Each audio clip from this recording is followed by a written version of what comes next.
to this team going to the Eastern Conference Finals, if not a championship? I think, for me, we have our team, is equal opportunity, and, we all have an opportunity to score, and that's the type of the team we are. And, today it could be me, and next night is going to be Danny, it's going to be Kyle, it could be anybody. So I think it's just, playing kind of like taking what the defense gives us and going with it. Down front here. Right here. Melissa Thomas with Florida National News. This question is for both of you. From your perspective on the floor, who were the biggest threats on the Orlando Magic for you guys? Which players were the biggest threats? I think it's game to game. Obviously game one, DJ really hurt us quite a bit. But I think he's a big part of their offense and a factor. And tonight, obviously, Terrence got hot. He's a guy that can, really hurt us too. In game two, I think Aaron got away from us a little bit. But, they have many threats. They have many scorers, many different guys that can score, can do many different things.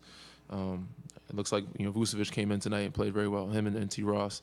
So, tonight we have to pretty much focus on whoever's starting to get going. We want to limit everybody as much as we possibly can, which is hard to do. But, whoever gets it going, we got to make adjustments, stop them. Anything to add, Pascal? Good job, Danny. Okay. Ryan, please. Hey, Danny. After a year playing with Pascal, do games like this surprise you at all? Are you kind of amazed at what he's able to accomplish? Some of the things, I guess I'm kind of shocked at how he completes them. Kalo will throw a half-court lob, he'll just catch it in the air and, figure out what to do when he's up there, lay it in. Pretty impressive. Or, some of his finishes around the basket, tough angles where I'm like, damn, I don't know how he got that to go in. But seeing it all year, I said me and him have probably played the most games all season, probably about 80 or so. You've gotten used to it, but I think we've been spoiled seeing him, Kawhi, and all those guys to make it look easy, and I try to do it myself. It doesn't go as well. Stop it. I'm still working on it. I still have some time. It's never too late. I'm getting there. Down front here, please. Danny, coming over from the Spurs, where you obviously made a lot of long playoff runs, is that something you talk about with the guys at all? Is that something that's ever discussed in the locker room? We try not to, harp on so much of this is how we did it here, this is how we did it here. Obviously, when they ask questions, we tell them about our experiences. We try to help from our experiences, the goods. Obviously, the bads, too. You learn from your failures as well. But for the most part, it's a new team, new organization, different system, different atmosphere, different city. And different players, different guys. You have to adapt and adjust to each person. You can't treat everybody the same or treat everybody like, how it was in San Antonio. But we do use those, theories, those, habits, those principles, and try to bring some of them over that we thought were good and some of that we can, incorporate in what we do and try to help some other, younger guys that could, make them be more successful. But for the most part, like I said, we don't try to compare and contrast or try to bring everything or tell the group, this is how we did it here. We should do it that way, because even though it was successful there and we did win, not everything is perfect. Not everything is right or right for that group or right for those group of people or team or players. So adapt and adjust to who you have.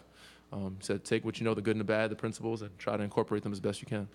Hey, give me Danny every time. Every time I need to talk, just with Danny all the time. Try to make it easy for you, man. Thank you, man. Let's Appreciate go it. to Kevin, who's about halfway down.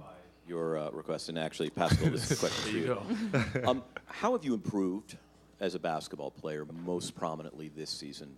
Say it one more time, sorry. How have you improved? What specifically have you improved most on? I think for me, it's mostly just playing games. Like, I think getting more familiar with the game, being on the floor, playing more, and obviously my ball handling, being able to make plays for others, and all that, kind of like goes a long way and kind of help me navigate, through the defense and kind of find open guys or score for myself.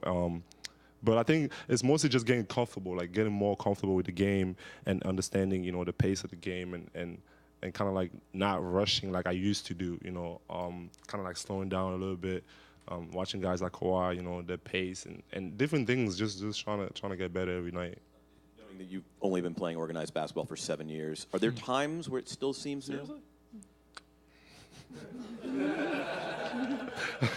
I didn't know that. I'm sorry. Go ahead, continue. To his amazement, you've only been playing for 7 years. Are there times the game still feels new? Yeah, of course. Definitely feels new, and I think every night I'm out there, I get better. And I think that's the beauty of it. Just kind of like knowing that you're not where you want to be, and like that every day there's something new you can learn. I think that just gets you excited, and for me, being out there, just every single night is kind of like an experience, and it feels good. Tim, who's right behind Kevin. Pascal, all the way in the back, Tim Reynolds with the AP. Can you kind of put into words where you're confident? I mean, you've had this swag, I guess, kind of going all year for the most part, but what's your confidence level right now? Swag and swagger. Your confidence level right now, how would you describe that? I think, it's growing, and I think it helps when you have guys like, Danny and the whole team just kind of like supporting you, and when you got things going, they want to go to you and give you the ball. So like just little things like that kind of like help with the confidence. And for me, just trusting my work. Like I put a lot of work in, and every time that I get out there on the floor, it's a blessing. And I just trust my work and everything that it's not like I'm just going out there and doing things that I haven't done. I work on those things every day, and I try to get better. And so just going out there and trusting my work and doing what I got to do. Let's come back down here, please. Jason Fleming, Florida Sun. Not going to piggyback off the other reporter, but I've been tooting your horn for a while as well. Yeah.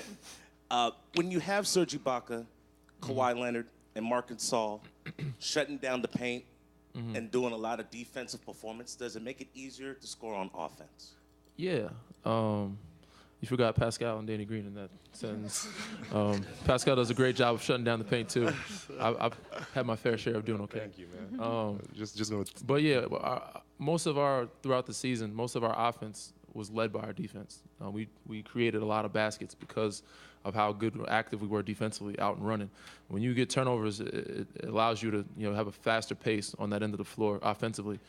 And I'm more of a transition shooter. I get some more open looks. We get more open, easy ones at the basket, at the rim, and layups and kickouts because defense is not set. That's when you get more uncontested shots. So I think that was the big key for most of us is hang our hat on that end of the floor defensively because we knew, obviously, when nights like you don't have good shooting nights, you still have to find a way to win games, and defense is the way to do it. But because it allows us to run offensively, get easy looks. If we just use our length, communicate well, rebound, and then run, it's going to be hard for teams to get back and be set. It's a lot easier to guard somebody when in a half-court set defense. Last couple questions to Will in the back, please. Hey, Will Liu from Yahoo Sports Canada. Danny, Pascal, he's gotten a lot of praise for his 30 points tonight, but can you speak to his defense as well? Because, the way the Raptors, you guys defend, there's a lot of switching that's going on, and Pascal is out there defending pretty much all 5 positions. Well, that's why it's great to have him. It's great for me anyway to play with him on the floor because I know that it's easy to switch with him. He can guard point guards. He can guard centers, and obviously he does a great job rebounding for us. That's a big part of defense. People don't understand that. With how well they offensive rebound on the other end, Orlando. One of our keys is kind of boxing him out, keep him off the glass as much as we can, and he's a big part of finishing off the defense. But even before finishing off the defense, he's able to switch out guard, Evan Fournier, DJ Augustine, and then even in the post with Isaac and Vucevic and making it tough for him. That just makes us that much more dangerous when we have guys like him that can switch down the line and can play all 5 positions.